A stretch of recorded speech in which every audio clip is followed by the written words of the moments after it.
Malaysian politics, it really does feel like it operates on a completely different level sometimes, doesn't it? It really does. You know, one minute you've got these fierce rivals looking like they're about to absolutely go at each other, Yeah.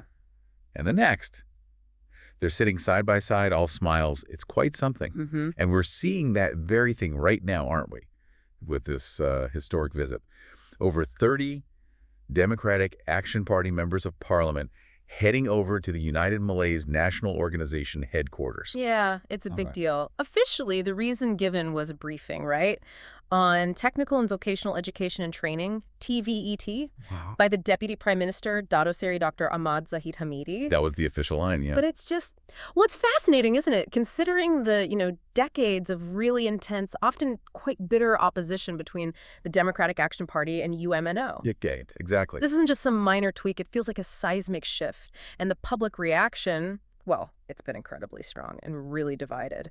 You've got some people seeing it as, okay, this is political maturity. It's necessary for stability, for the unity government. Right, pragmatism. But then you have others just seeing it as, well, outright betrayal, nothing less. Yeah, I mean, think about it. A party that was constantly under fire for alleged corruption, now hosting this huge delegation from its, well, former arch rival. Mm-hmm.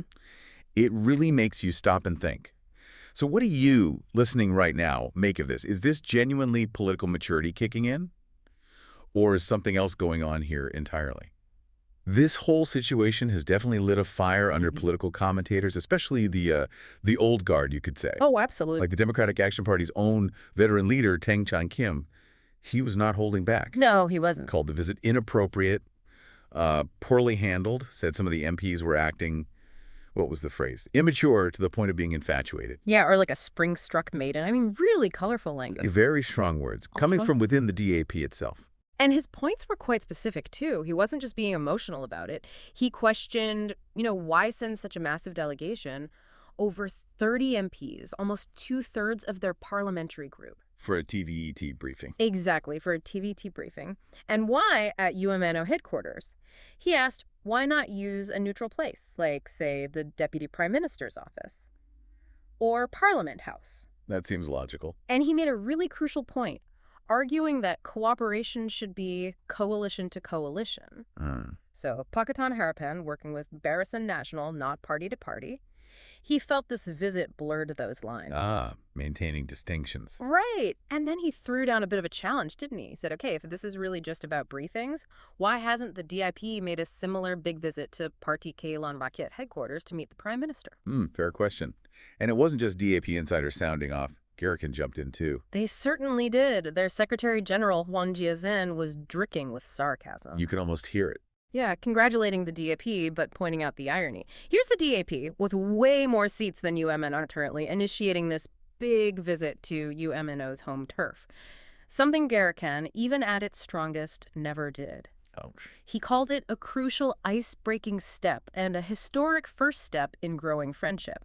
But you could tell what he really meant. Definitely tongue-in-cheek. But then you had others in Garrican who were much more direct. Oh, much more. Garrican's Selangor chairman, Zhang Jianfeng, just came right out and called it a complete surrender to UMNO, full stop. Wow, surrender. Yeah.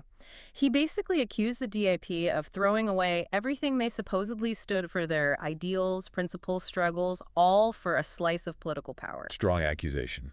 He asked, were all those decades of attacking UMNO just fake? Or are they now just, quote, selling out the people who trusted them?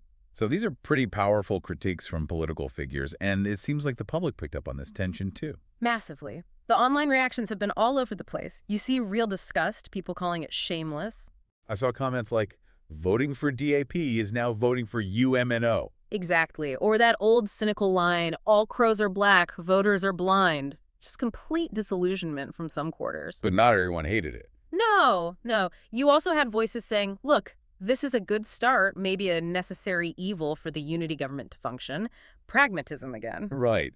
And there was that one specific comment that really blew up, wasn't there? From the DAP political education director, Lee Kun-shao. Yes. Talking about being grateful for Deputy Prime Minister Ahmad Zahid's warm hands-on guidance. Yeah, that phrasing. Warm hands-on guidance. Yeah. It definitely rubbed a lot of people the wrong way. Seemed overly deferential. Hugely. Given the history, it just struck a really odd note for many observers, and it sort of encapsulates this whole dilemma, doesn't it? How so? Well, it highlights that core tension we keep coming back to, political pragmatism, the old saying, no permanent enemies, only permanent interests, versus the feeling that long-held principles and maybe voter trust are being tossed aside. When parties that fought tooth and nail suddenly form a government together. Exactly. It forces people to ask, what does this party actually stand for anymore? Where does its identity lie? Is it all just flexible? So when you look at this massive shift, this DAP delegation visiting UMNO HQ, what's the bigger picture here? Is this Malaysian politics genuinely evolving, becoming more mature, less about constant fighting, Yeah. or is it just politics as usual, a calculated move for power, where principles are, conveniently recycled when needed? That really is the million-dollar question, isn't it? And what does it do to voter trust, to the very identity of these parties when alliances can flip so dramatically, so quickly? Does the why even matter as much as how it looks? That's a great point. The political necessity might be real from their perspective, but the public's perception, whether they see it as smart pragmatism or a deep betrayal, that perception is incredibly powerful. It shapes everything going forward. And ultimately, what do all these realignments, these shifting sands, tell us about the future of Malaysian democracy? About that relationship between the politicians and the rakyat, the people? It's definitely something to watch closely. What are your thoughts on this evolving political landscape? We'd love to hear your perspective in the comments. Don't forget to like and subscribe, and we'll see you next time.